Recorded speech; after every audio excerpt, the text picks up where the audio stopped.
We just see a lot of outreach in the sense of building relationship and building a family, building a community. It's kind of Katrina was the catalyst for them to do what the Lord would have them do anyway, and just help push them in the right direction.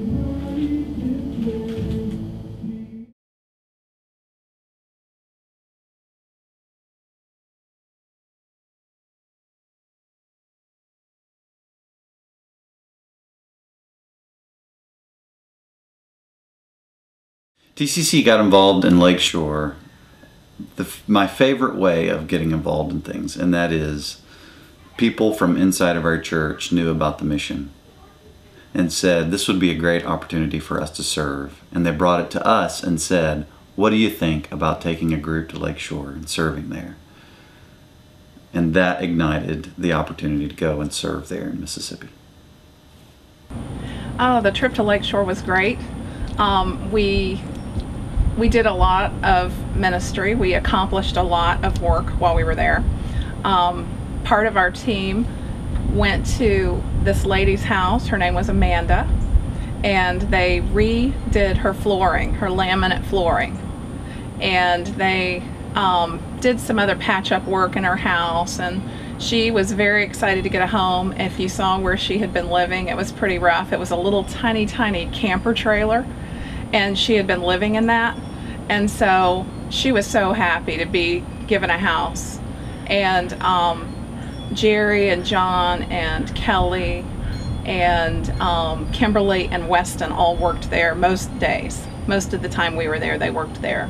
And then Craig and Hannah and Courtney on some days helped with the bunkhouse needed to be drywalled and painted, and so they did that. Craig cranked that sucker out. He took the part that was the bathroom, so there was little bitty units of walls, and it was real tedious, and he took care of that. And the girls did some painting. They helped with Kendall Goodyear, little girl running around, and they helped a lot with her. And she stayed real busy too. This little 8-year-old was, you know, cranking down ministry like crazy. And her mom, April, and Lisa Lanfer and I all took care of the kitchen. And we had help at different times. You know, the guys would come in and see that the garbage needed to be taken out or help set the table or whatever. But we fed 60 people 15 meals. So that was pretty cool. And none of us are really, you know, professional cooks at all. So the Lord was good, and we really enjoyed the hard work that we did. It was fun. One, it's hard work, but that's why God led us to do these things, to sacrifice for other people. And just building those houses and stuff like that, you know, it's pretty hot there, and my dad would always give us one of those little tips during lunch, to a safety tip, just to make sure that we stay hydrated and stuff like that. But just seeing the people and going to their houses and helping them out, and them finding so much joy in that we actually just want to help, just to serve God. We don't want any strings attached or anything like that.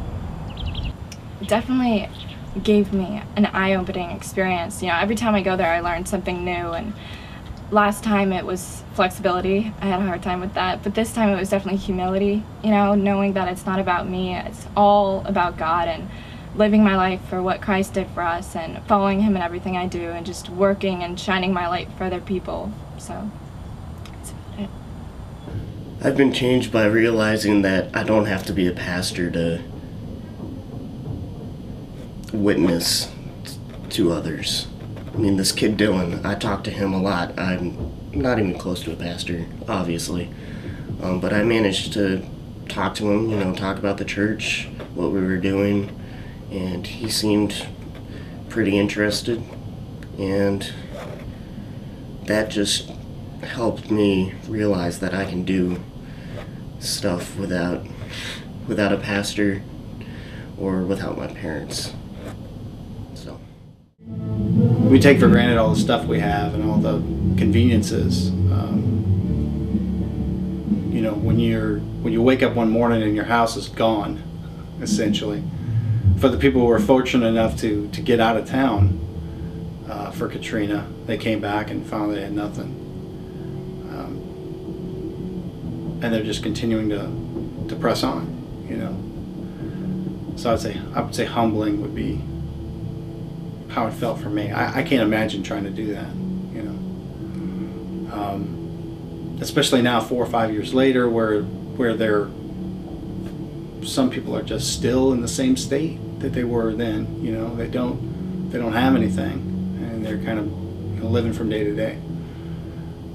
But they're still living, and you know, there are people that attend Lakeshore Baptist Church that didn't attend before Katrina,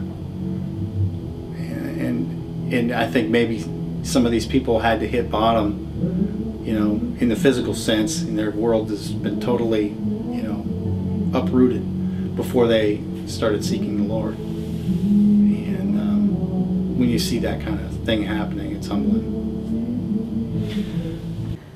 One of the things that really stood out to me was the church there has a distribution center, and every Wednesday the distribution center opens up for everyday things, you know, shoes and shirts and food, and I remember being there Wednesday morning, and the distribution center opens at 9, and there was a long line by 8:30.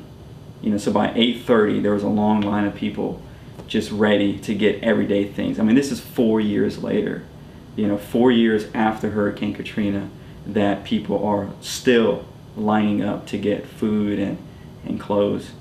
I think for me, the Hope and Help ministry was very meaningful, because sometimes I feel like the physical needs are being met by those, but that's typically a liberal sort of agenda, and yet there was one night, I think it was Wednesday night, the pastor gave a sermon about Luke, where in Luke, where the four friends bring the cripple to Jesus, and they get him down through the roof, and Jesus heals him. Well, his point was that he took care of both his physical and his spiritual needs. And that was eye-opening for me, that as a believer, I want to see people saved. And yet they have physical needs also, and they have things that we can take care of. And that shouldn't be just an agenda for other people. It should be our agenda also, to meet the needs of the people, to care about them the way Jesus cared about them. That's one of the things that I did to prepare. Was I was in charge of devotionals. I was in charge of kind of, I felt like, you know, God wanted to remind everyone while we're there, including myself, that, you know, it's okay if the church there doesn't say, hey, let's thank Trinity Community Church, you know, it's okay. You know, it wasn't a waste of time if the church didn't recognize us. And so it was really cool to kind of go there and to serve with everyone there. And then at the end of the day, we had the devotionals at the end of every night, and everyone was excited about it. You know, they, like I said, I could be wrong, but everyone there, you know, were like, you know, thank you, and that was very, very humbling for me. So that's one of the things I really, really enjoyed. I just want people to know to keep going. They need all the help they can get. They have all these churches coming in. They've probably had 500 churches, but they still need more help. And whatever we can do to help that cause would be fantastic. So we introduced Trinity to that ministry, hoping that they would get involved, and we have been overwhelmed with the amount of support, both financially and the people who decided to come and help at Trinity. It was a beautiful blessing to Lakeshore to get another church involved, and to see that even though we have moved on from Riverside, the ministry spreads rather than ending. When Jesus talks about the kingdom of God, you can see how he shows the gospel to people who were hurting physically over and over and over again. As a matter of fact, he used those as the primary ways to minister to people in order to get to minister to their hearts. So it's not just about what happens when we die and go to heaven. What happens here and what happens now is of huge consequence, and is just as much a part of the gospel as what happens to the emotions and what happens to the heart. So we want to see the gospel for the entire person.